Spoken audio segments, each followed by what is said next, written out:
20 de junho de 2016.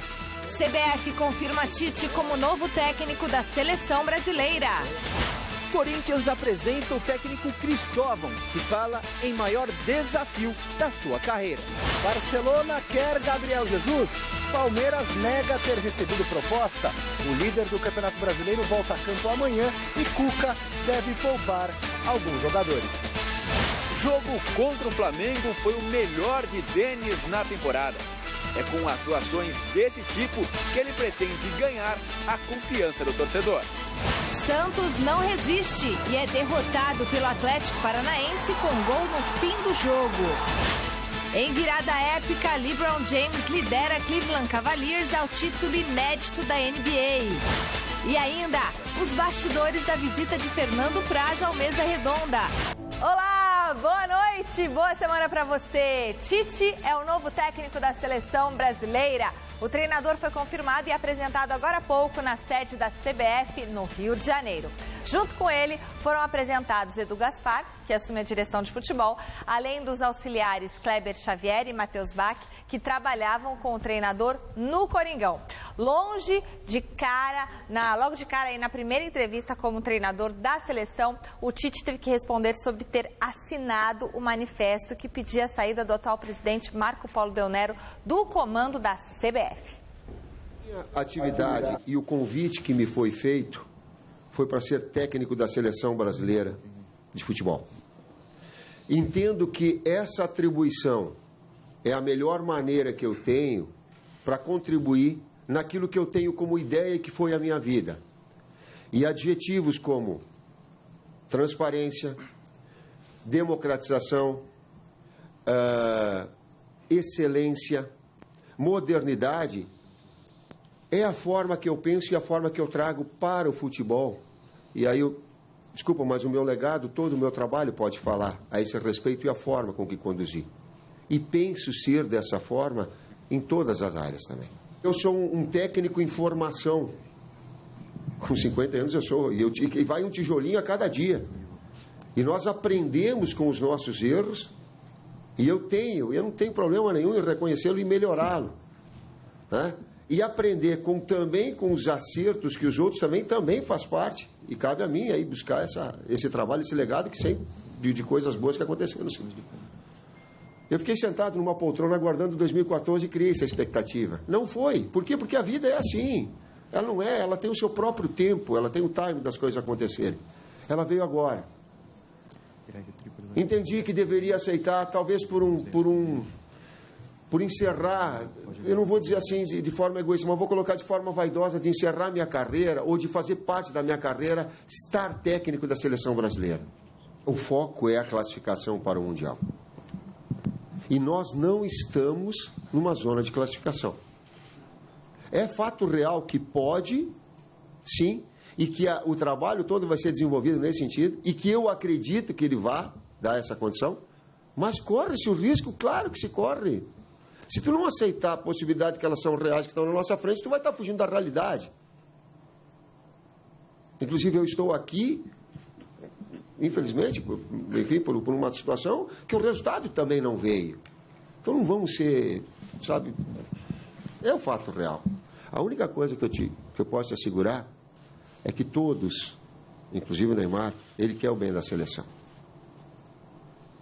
Compete a nós, enquanto equipe, encontrarmos o melhor caminho. Buscarmos esse melhor caminho. E eu começo a trabalhar agora em encontrar e potencializar esse melhor caminho. Grande noite para você que acompanha o Gazeta Esportiva. Eu confesso que eu fiquei surpreso com a ida do Tite para a seleção brasileira. Não pelo que ele produziu. Ele é, de longe, o melhor técnico do país. Então, seguindo uma lógica natural das coisas, nada mais natural justamente que ele assuma a seleção brasileira.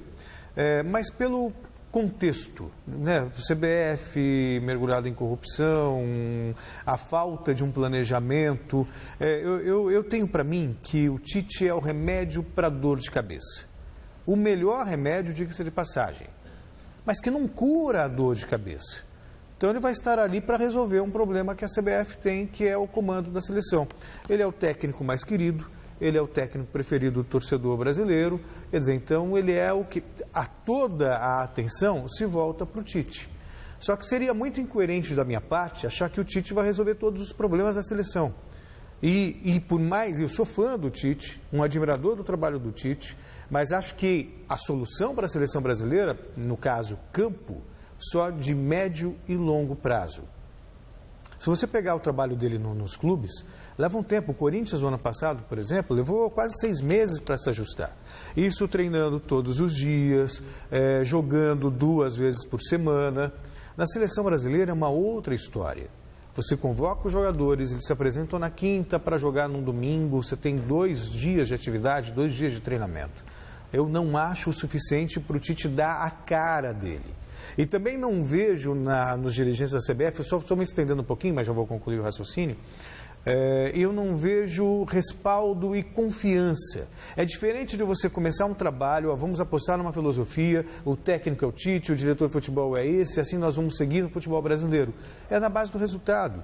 Se as coisas não acontecerem, 3 derrotas seguidas, se perder do Equador em Quito, que é natural, perder mais... Então já vai estar na corda bamba de novo. Porque os dirigentes da CBF, eles não querem um programa de trabalho. Eles querem um escudo para que ninguém volte a atenção para eles. Ninguém vai falar do Marco Paulo Del Nero por causa da campanha ruim, ninguém vai falar da estrutura do futebol brasileiro, vai falar do Dunga, sobrou para ele. Foi embora, chamou o que há de melhor, tá aí. Mais ou menos como foi o Filipão em 2001. Só que o Filipão ganhou a Copa de 2002 numa época em que tinha Ronaldinho Gaúcho, tinha Ronaldo Fenômeno, tinha Rivaldo, tinha Marcos, tinha um monte de jogadores fora de série. Hoje, fora de série, a seleção tem o Neymar e o William, que é o jogador mais regular. Só, no mais é conjunto. E conjunto é só com o tempo. Estou errado, Flávio? Boa noite. Boa noite, Celso. Michele, amigos do Gazeta Esportiva. É complicado o Tite ter que se justificar por ter feito o certo. Eu assinei também esse manifesto para fora Marco Paulo Del Nero e é isso que nós precisamos mesmo. Infelizmente, é o que ele tem. Ou ele não aceitava o cargo, ou ele trabalhava com o que tem. Marco Paulo Del Nero está lá porque os clubes colocaram. Então, e também os clubes, se você for olhar bem, qual clube que você pode dizer, não, ali é tudo correto e tal. Então, o futebol brasileiro está mal em todos os sentidos. Eu acho que aquilo que o Roberto de Andrade falou e é verdade, o Tite merece a seleção não merece o Tite, menos ainda a CBF. Mas aí é tal história, o cara vai perder a chance da vida dele? Os clubes colocaram o Marco Polo, ele vai ter que trabalhar com essa gente desprezível lá, com os Walter Feldman da vida, essas coisas lá, os coronéis Nunes, essas coisas que estão lá. Mas eu desejo muita sorte para o Tite, ele vai precisar muito dela, é um querido amigo, uma pessoa que eu gosto muito, se ele escolheu isso como caminho dele, que seja o melhor para ele, é o que a gente torce. Bom, a nossa enquete que está no ar no site gazetesportiva.com é sobre o substituto de Tite no comando do Corinthians. Nós queremos saber o seguinte, Cristóvão Borges dará conta do recado? Ele vai dar certo como técnico do Corinthians? Celso Cardoso Celso, que cantou muito bem ontem a música da Frozen. Parabéns, Celso. O pessoal ficou encantado mesmo com a sua desenvoltura. Deixa Guilherme Vinícius. Estou de olho em vocês. Depois a gente põe um pedacinho do clipe aqui no Gazeta Esportiva, se der tempo. Fala, Celso. Não achei graça, não. Cristóvão Borges, não fui eu, não tem nada a ver com isso. Vai dar certo no Corinthians?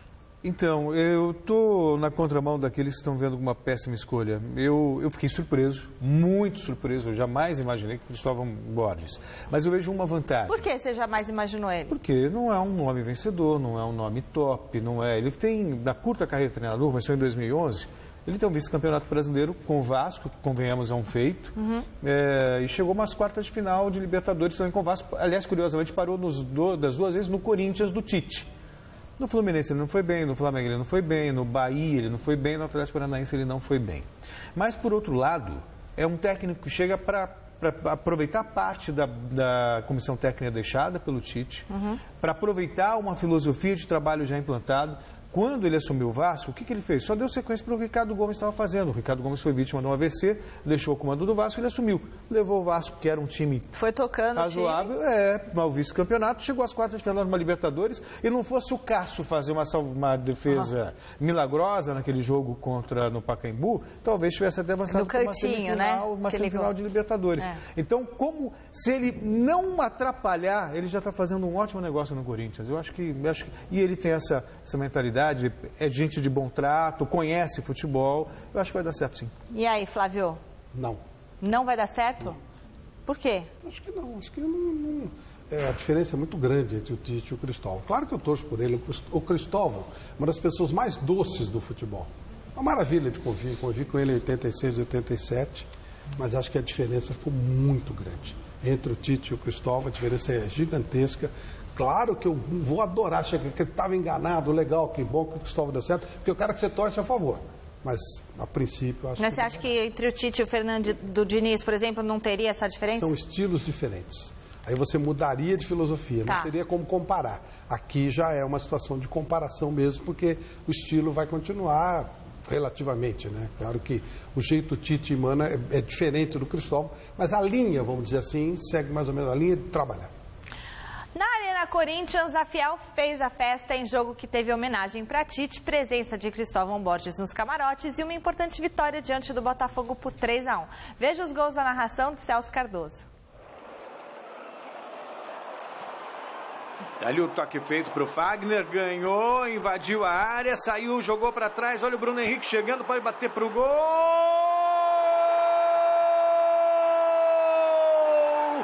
do Corinthians!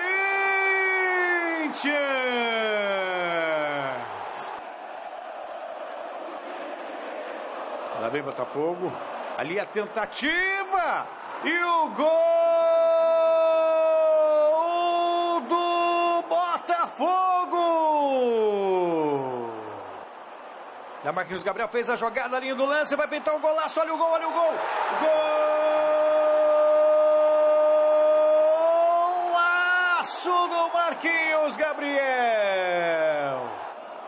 Pintou levantamento, olha o Corinthians chegando, subiu ali o Balbuena, pintou o gol! Gol do Corinthians!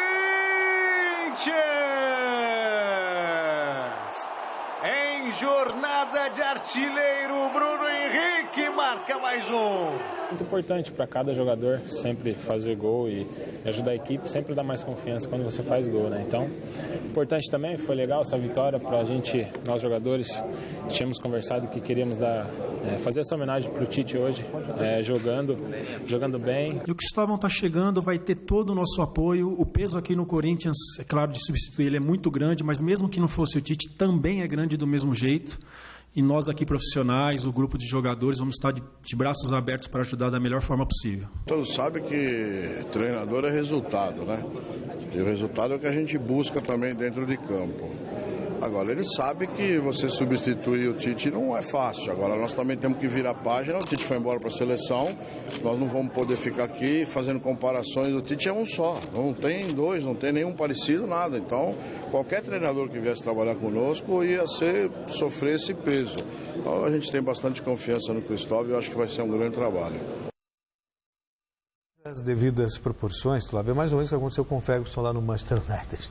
Qualquer um que vê agora, o Tite, acho que desde o Oswaldo Brandão, lá nos anos 70, nenhum técnico se identificou tanto com o Corinthians como o Tite. E é um trabalho vencedor, são 6 títulos desde 2011, né, a partir da segunda passagem do Tite pelo Corinthians. Eu confesso que eu gostaria muito de ver o Fernando Diniz à frente do Corinthians. Há quem diga que ele rejeitou, o presidente do Corinthians que não convidou, mas seria um nome que eu considero ideal pelo que já fez no Osasco. Agora, o Cristóvão Borges, se ele der sequência ao que já está sendo desenvolvido, acho que já é um bom negócio. Mudaria radicalmente o conceito. Com relação ao jogo de ontem, o Botafogo é um time horroroso. Nossa. É um grande e quase complicou a vida do Corinthians. Muito. É que fazia 10 anos que o Corinthians ganhava do Botafogo. Tem um certo tabu, é meio enjoado. Mas é um grande favorito ao rebaixamento. É um time que tem tudo para ser rebaixado. Aí o Vasco cai, ele sobe. O Vasco sobe, ele cai e por aí vai. Uma pena, mas já foi um grande time o Botafogo. Acreditem. Você é mais jovem para acreditar que o Botafogo já foi grandão, imponente, forte. Já foi. No estádio Mané Garrincha, o São Paulo chegou a ficar 2 vezes na frente do placar, mas o Flamengo foi melhor. Empatou o jogo e ainda teve um pênalti desperdiçado no último minuto. Flamengo e São Paulo jogaram no estádio Mané Garrincha e foi o tricolor que saiu na frente. Ganso deu belo lançamento para Caleri, que invadiu a área e tocou na saída de Muralha. O rubro-negro empatou 10 minutos mais tarde. Everton chutou forte, Denis espalmou. A bola bateu em Rodrigo Caio e morreu no fundo do gol, 1-1. No início do segundo tempo, Caleri de cabeça colocou a equipe paulista novamente em vantagem. Mas William Arão, também de cabeça, definiu o marcador. Flamengo 2, São Paulo também 2. El partido fue intenso, como preveíamos que iba a ser. Flamengo, cada local, es muy intenso, ataca con mucha gente, tiene buena circulación de bola y estuvimos primeros 15 minutos mal, el equipo le costó pararse bien. Después logramos emparejar el juego, llegaron los goles que tranquilizaron un poquito por el rival y lo difícil que fue, me quedo conforme. De grão em grão, a galinha vai enchendo o papo, né? Um pontinho aqui, outro acolá, e o São Paulo segue perto do G4. Olha, eu fiquei muito impressionado com o William Arão no time do Flamengo. Ele jogou aqui no Corinthians, passou pelo Corinthians, não deram nem muita bola, fez uma Copa São Paulo, chamou pouca atenção, mas nunca foi bem aproveitado. E no Botafogo ele já foi bem, hoje ele está jogando muita bola. Hoje talvez seja um dos 2 melhores volantes do Brasil, junto com o Fernando Bob, que já era da nossa nega véia lá e que agora está no Internacional. São Paulo, olha... Esse ponto caiu do céu mesmo. São Paulo não jogou para conseguir empate, mas conseguiu, né? Ótimo. Tem vezes que você merece alguma coisa melhor e não consegue. Dessa vez a sorte estava a favor de São Paulo. No Allianz Parque, o Palmeiras fez a parte dele para assumir a liderança do Brasileirão. Em tarde inspirada de Dudu, o Verdão dominou Santa Cruz e criou várias chances de balançar as redes. Veja como foi. Aí sobe o desvio, Cleiton Xavier soltou, olha o gol do Palmeiras, tá lá! Gol!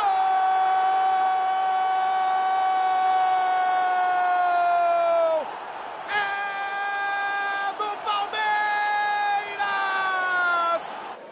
Jean, Egídio e Cleiton. O Egídio de perna canhota com o Cleiton, Jean, jogada ensaiada, tá lá!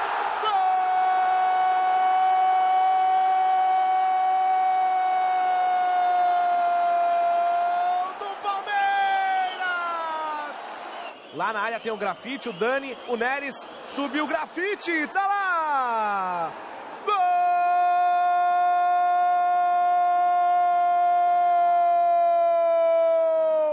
E o matador grafite manda pro fundo das redes. Roger Guedes. Bola no fundo com o Gabriel Jesus, condição legal, cruzamento no segundo pau, Dudu! Tá lá!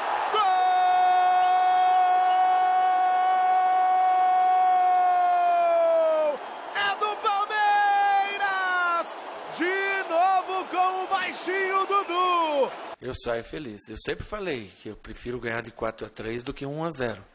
Se eu for ganhar de 1-0, o adversário não vai ter chance, eu vou ter 3. E se eu for ganhar de 4-3, eu vou ter 15 e o adversário vai ter 7-8. Hoje nós tivemos 23. Para o futebol, 23. Se você vê o tempo que é de jogo, não tem 50 minutos de bola rolando. Então, cada 2 minutos de bola rolando, você está tendo uma chance de gol, chance clara. Agora eu tenho que trabalhar mais a zaga. Esses lances que aconteceram, eu já olhei lá embaixo. Por que aconteceu, a raiz do jogo e o final também. Aí cabe a eu trabalhar bem isso aí, para que a gente possa melhorar. O gol que a gente tomou é um gol de impedimento, mas não tem como o cara ver, é muito próximo isso aí, então a gente não tem nem o que questionar. Palmeiras muito bem. Palmeiras, alguém vai dizer, jogou com Santa Cruz. Sim, mas há algum tempo, e curto tempo, o Palmeiras jogava com um time pequeno e se enroscava. Agora não, e o Santa Cruz faz uma campanha bastante razoável, chegou até a liderar o campeonato. É um time bem acertado, o Milton Mendes é um belo treinador.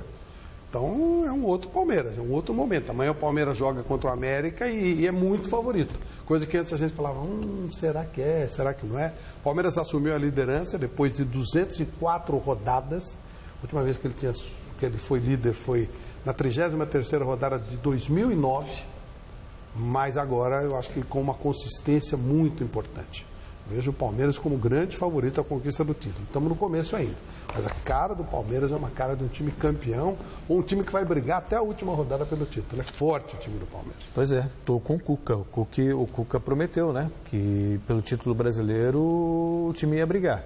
E realmente eu vejo no Palmeiras só. Falou que seria campeão e fez muito bem. Mourinho trabalha assim, vamos ganhar. Você cria já um clima de otimismo. E o Cuca trabalha muito jogada ensaiada, ele faz nos treinamentos, ele viu que o Moisés... Vocês viram que ele, do Moisés com o lateral, como que ele descobriu? Muito bom. E essa filosofia de prefiro ganhar de 4-3 do que de 1-0 é ótima. Isso é o futebol. Isso é a essência do futebol que volta. Se o Tite fizer isso, desculpe, o Cuca fizer isso, outros Cucas vierem, vai ser bom para o futebol brasileiro. É assim que o futebol brasileiro se consagrou. Não foi fechado e contra-atacando, foi atacando, mesmo que isso redundasse em gols dos adversários. Ele percebeu que o Moisés tem força no braço e consegue jogar a bola dentro da área, né, na hora de cobrar o lateral. E aí saíram gols assim, usando o Moisés. Djalma Santos no próprio Palmeiras. Legal, né? Em Curitiba, um gol do zagueiro Paulo André, aos 43 do segundo tempo, garantiu a vitória do Atlético Paranaense e acabou com a sequência de 3 vitórias do Santos no Brasileirão. Na Arena da Baixada, Atlético Paranaense e Santos se encaminhavam para um 0-0 quando Paulo André usou a cabeça para decidir a partida. Gol da vitória do Furacão, 1-0 e só. Mais 6 partidas completaram a 9ª rodada do Brasileirão, que teve uma média superior a 3 gols por jogo. Gol só no segundo tempo para América Mineiro e Coritiba. Logo aos 4 minutos, Kleber Gladiador fez 1-0 Coxa, mas o Coelho reagiu rápido. Adalberto deixou tudo igual aos 9 e Borges definiu o placar aos 12. Mesmo com a vitória, o América ainda está na zona do rebaixamento. O Atlético Mineiro venceu a Ponte Preta e saiu do Z4 do Brasileirão. Leandro Donizete abriu o marcador. 5 minutos depois, Casares ampliou a vantagem do Galo no Independência, 2-0. Já no segundo tempo, Carlos fez o terceiro e definiu o resultado, 3-0 e fim de papo.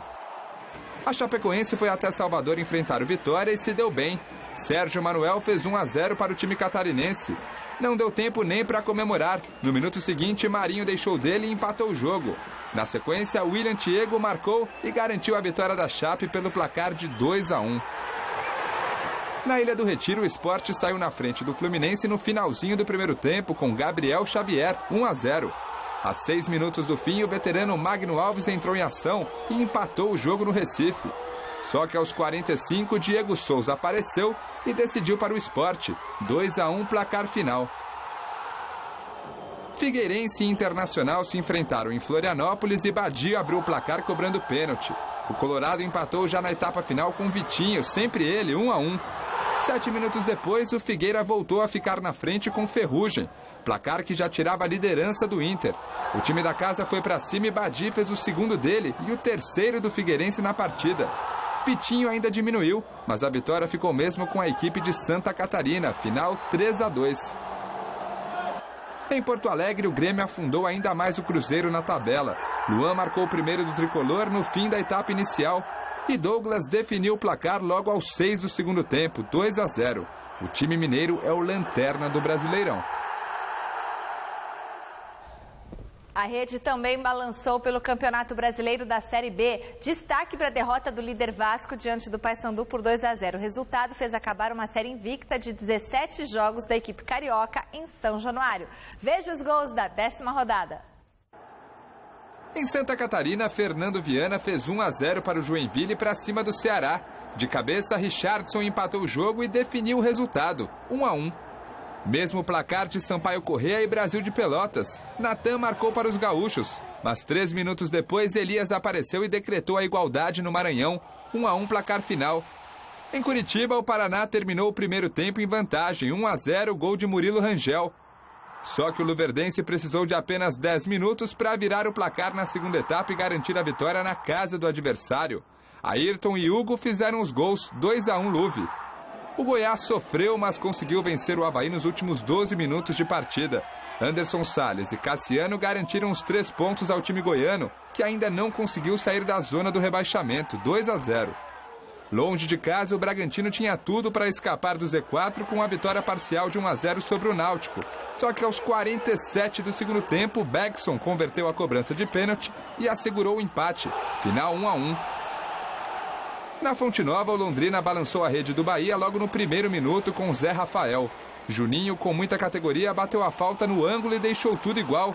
Mas quase no final do jogo, aos 42, Jô entrou em ação e decidiu a parada a favor do time paranaense. 2-1 Londrina. O Atlético Goianiense perdeu a chance de assumir a liderança da Série B. Michel até marcou o primeiro para o Dragão. Só que Adalberto e Wellington Júnior trataram de virar o placar e garantir, além da vitória ao CRB, uma vaguinha no G4 da competição. 4 pontos separam o time de Alagoas do líder Vasco. Por pouco, o Criciúma não foi derrotado em casa diante do Tupi. Depois de abrir o marcador com Hélio Paraíba, o time de Minas acordou para o jogo e conseguiu reverter a vantagem com gols de Felipe Alves e Vinícius Quis. Placar que se manteve até os 48 do segundo tempo, quando Jamie decidiu salvar o Criciúma com esse gol no apagar das luzes. E ficou nisso, 2-2. E o Vasco perdeu uma invencibilidade de quase um ano em São Januário. Contra o Paysandu, até então na zona do rebaixamento, o time carioca viu o garoto Jonathan fazer os 2 gols do jogo nos últimos 10 minutos. O Vasco ainda é líder da Série B, 2 pontos à frente do Atlético Goianiense, segundo colocado. Copa América, o Chile aplicou a maior goleada da história da seleção nacional e avançou à semifinal do torneio. E com mais uma marca batida por Lionel Messi, a Argentina também avançou e vai disputar com os donos da casa uma vaga na decisão. Tem muita gente me perturbando aí nas redes sociais porque eu disse que o México era favorito para ganhar a Copa América. Continuo achando o Osório um bom treinador, apesar do 7-0. Só isso que eu queria dizer. O Osório, ele foi talvez o treinador mais moderno que passou pelo futebol brasileiro, treinador mundial. Os grandes treinadores e estudiosos, eles tomam de 7, como os que não estudam também tomam, como campeões do mundo também tomam. O São Paulo ele tomou de 5 do São Paulo aqui. Isso aí acontece com qualquer um no futebol, mas ele foi mal no sábado, como todo time do México. Mas isso não diminui nada o talento dele, é um grande treinador de futebol. Eurocopa, os 2 classificados à próxima fase do Grupo B foram definidos agora à tarde. Liderado por Gareth Bale, o País de Gales venceu a Rússia 3-0 e garantiu a vaga. Na outra partida, a Inglaterra precisava de um empate com a Eslováquia para avançar e com 0-0 no placar avançou em segundo lugar no grupo. E nos jogos do final de semana, a Albânia conseguiu um resultado histórico diante da Romênia e Portugal continua sem vencer na competição. E atenção, meu povo, está chegando a hora da prova ciclística 9 de julho. Lembrando que os inscritos precisam participar dos congressos técnicos. Lá nesses congressos há informações sobre a prova, o percurso, dicas de segurança. E nós só teremos mais 2 dias de congressos que acontecerão em 26 de junho e 3 de julho, em 3 horários, 10h30 da manhã, 12h30 e 2h30 da tarde, tá bom? Os congressos acontecem no Teatro Casper Libero, Avenida Paulista 900, primeiro andar, e logo depois do encontro, os kits de participação vão ser entregues. O repórter Adriano Dolfi acompanhou o congresso desse domingo. Está chegando a hora da prova que mistura emoção, velocidade e muita adrenalina nas ruas de São Paulo. A prova ciclística internacional 9 de julho terá atletas de todo o Brasil. E é importante ficar atento para não perder a sua inscrição. A gente busca dar oportunidade para as pessoas que estão com vontade de participar. Então, quem não participar do Congresso Técnico, a prova de aspirante, no próximo dia 26, no dia 27, essa inscrição vai estar cancelada para que abram novas vagas, para que existam realmente participação da população. Além de retirar o kit e a inscrição no Congresso Técnico, você terá dicas de percurso, segurança e muitas informações sobre a prova. Como ele lidar no comportamento para ele realmente ter uma conclusão de uma prova segura. Esse é o principal objetivo do Congresso, é trazer todo mundo aqui para se preparar bem. Em sua 70ª edição, a prova promete ser histórica.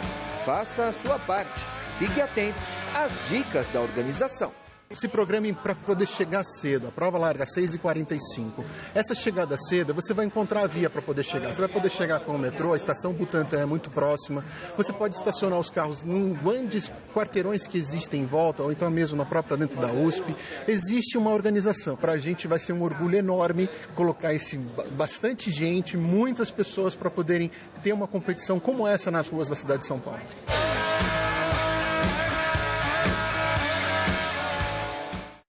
Beleza, mais informações sobre a prova ciclística 9 de julho no site gazetesportiva.com. NBA, depois de mais de 50 anos de espera, a cidade de Cleveland, uma das mais importantes dos Estados Unidos, finalmente voltou a ver um time campeão. E foi da melhor maneira possível, com uma inédita virada em um jogo 7 e na casa do adversário, que era ninguém menos do que o atual campeão e dono da melhor campanha da história da temporada regular. Quer mais?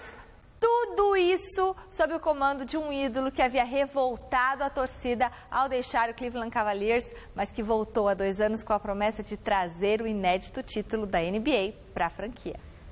Liderado pela dupla Kyrie Irving e LeBron James, o Cleveland Cavaliers confirmou uma virada histórica na final da NBA. Após levarem a decisão para o jogo 7, depois de estarem perdendo a série por 3-1, os Cavs conseguiram superar o badalado Golden State Warriors em Oakland e garantiram o título inédito da franquia.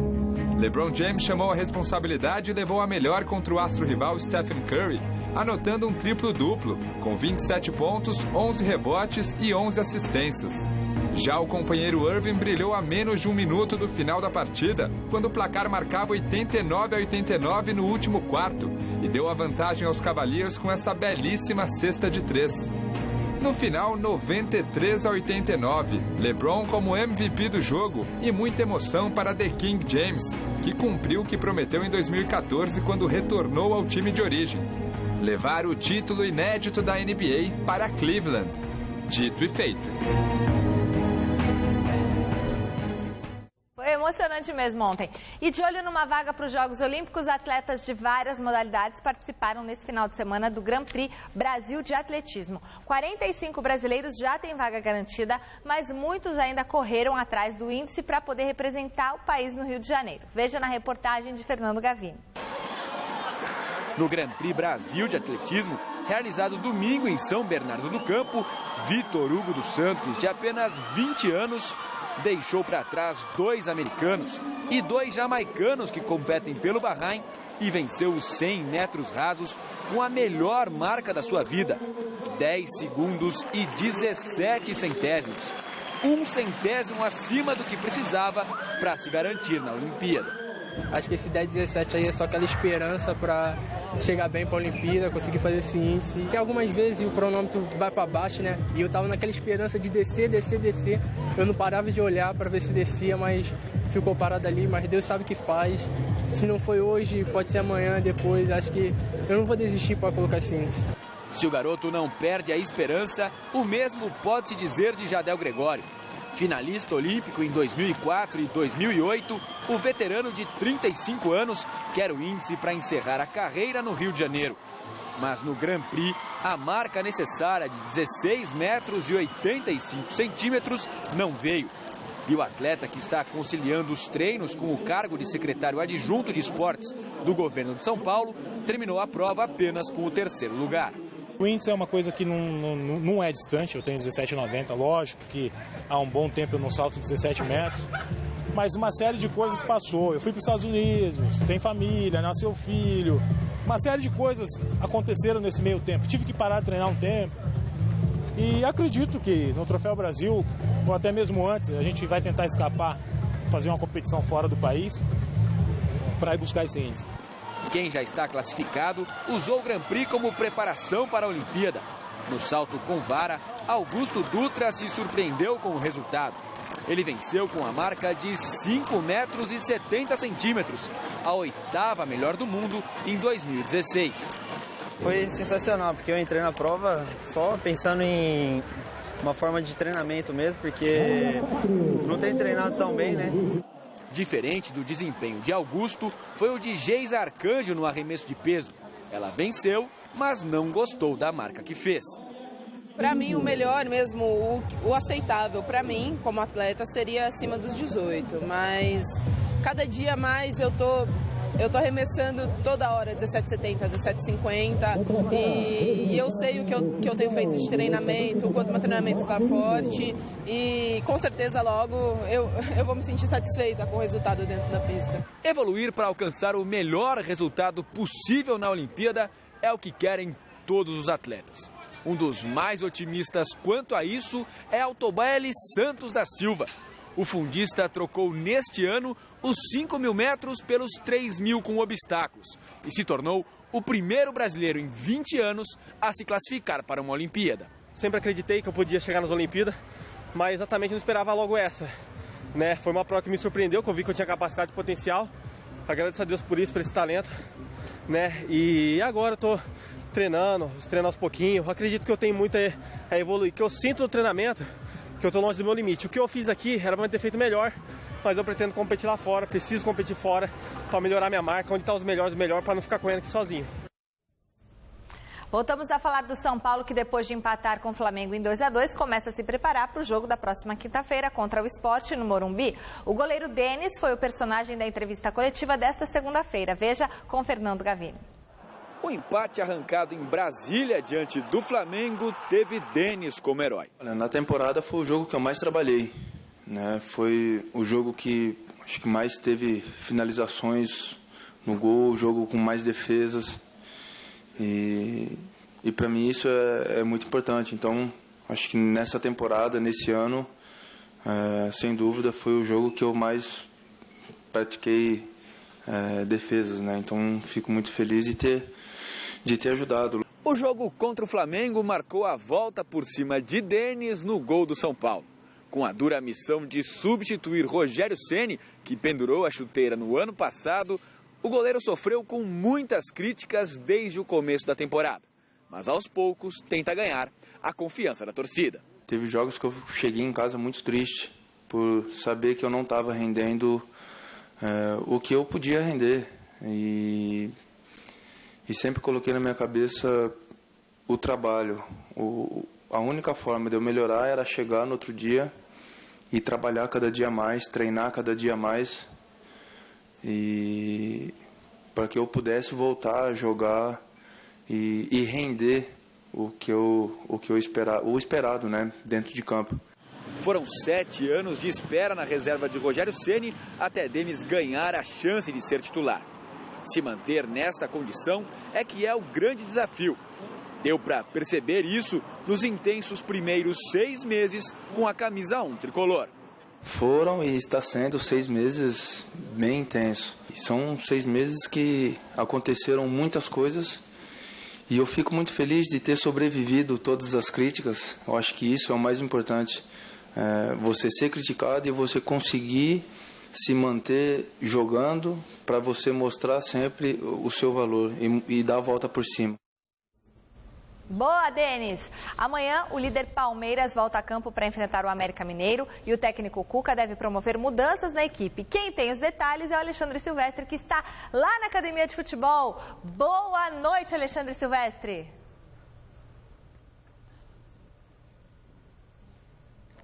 Fala, Michele, Flávio, Celso, amigos e amigas. Palmeiras ainda indefinido para o jogo de amanhã. É líder do Campeonato Brasileiro, empatado em pontos com o Internacional, porém à frente do Colorado no saldo de gols. Antes de eu falar da preparação do Verdão para o jogo desta terça-feira contra o América Mineiro no Allianz Parque, vamos ver como foi a preparação do Fernando Praz, goleiro alviverde, convidado de honra ontem no Mesa Redonda. A reportagem é do Felipe Esboril. O goleiro do Palmeiras, Fernando Praz, foi o convidado deste domingo do Mesa Redonda. O Camisa 1 visitou os estúdios da TV Gazeta e comemorou a liderança do Campeonato Brasileiro. É até mais importante a pontuação do que a colocação, né? Mas tem algumas coisas que a gente tem que ter muito cuidado, porque gera uma expectativa muito grande a alcançar a liderança e o torcedor comemora e vê como um primeiro objetivo atingido. Mas ainda faltam 29 rodadas, né? Neste momento, a liderança faz com que os torcedores do Verdão fiquem ansiosos na busca do título. Um grande tempo sem título brasileiro também, né? Tiveram as Copas do Brasil, né? Mas é muito tempo sem título, então tudo isso gera uma ansiedade, né? Mas a gente lá dentro do campo tem que saber filtrar isso, porque, com certeza, durante o campeonato a gente vai passar por momentos em que a torcida fica ansiosa, fica um pouco mais nervosa e a gente tem que saber, dentro de campo, não deixar se contagiar. O capitão do Verdão veio vestido de amarelo. cor que talvez daqui para frente pode ter que se acostumar a usar. Pré-convocado para os Jogos Olímpicos do Rio de Janeiro, não quis confirmar a convocação. Eu trato como uma especulação, né? São boatos e óbvio, só de o meu nome tá sendo cogitado nesses boatos já é uma realização muito grande. Mas, como você falou, a lista não foi divulgada, então a gente não sabe até que ponto é verdade ou não. Tudo pronto. Fernando Praz, escalado por Flávio Prado e companhia, entrou no campo do Mesa Redonda. Logo na primeira pergunta, respondeu sobre o assunto da semana. O que você pode dizer de Tite na seleção? Qual é a ideia do jogador de futebol sobre a presença do Tite lá? Eu acho que já vinha há muito tempo o Tite quase como uma unanimidade, né? Tanto a crônica esportiva, torcedores pedindo uma chance para o Tite na seleção pelo trabalho que ele tinha feito nos clubes e também pela maneira com que ele conduz as coisas, com que ele se porta, né? Mas claro que é diferente trabalhar na seleção do que no clube. O tempo de trabalho é muito menor, apesar de tu poder escolher os jogadores com que tu quer trabalhar, mas é um tipo de trabalho diferente, mas capacidade ele tem.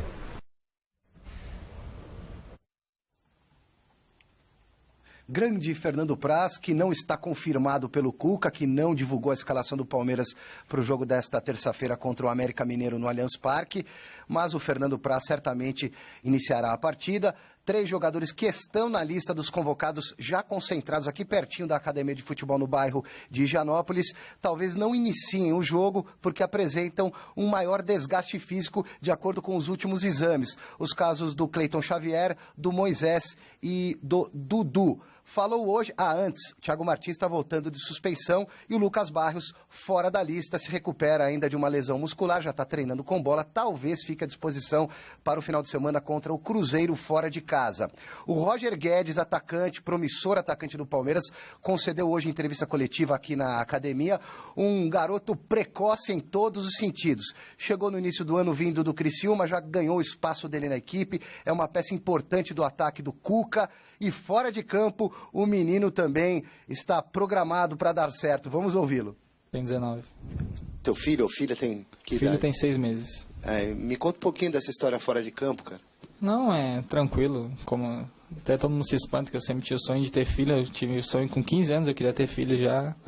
E minha esposa não queria no começo, né? Mas depois ela levou numa boa, também quis. E estou muito feliz hoje. Você chegou ao Palmeiras como uma aposta da diretoria e rapidamente conquistou o espaço. Você imaginava que fosse ser tão rápido? Não imaginava que ia ser tão rápido. Desde o dia que eu cheguei eu sempre falei, né? Que desde o meu primeiro dia todo mundo me deu o apoio que eu precisava. O professor Cuca também conversou bastante comigo. E acho que isso foi o importante para mim, que me ajudou bastante. E você pode dar 2 pistas para gente sobre o time? E se o Gabriel está comentando alguma coisa de Barcelona internamente? Não, isso aí é com ele mesmo, que ele decidir. Lógico que é muito bom, isso pesa na cabeça, ainda mais sendo garoto. Mas é ele que decide, junto com os empresários deles e com o clube. E sobre o time nem eu sei se eu vou jogar, porque a gente não treinou realmente o time ainda hoje. Só hoje à noite vamos saber, acho. Roger Guedes, 19 aninhos de idade, se firmando no Palmeiras, enquanto o colega de ataque dele, que também tem 19, Gabriel Jesus, é sondado por muitas equipes importantes do futebol europeu. O jornal da Catalunha Sport deu como certa uma proposta do Barcelona para o Palmeiras, mas o Palmeiras nega que essa proposta tenha chegado no momento. A multa rescisória do Gabriel Jesus para o mercado do exterior é de 40 milhões de euros. Para o Barcelona, tem um belo desconto, 24 milhões.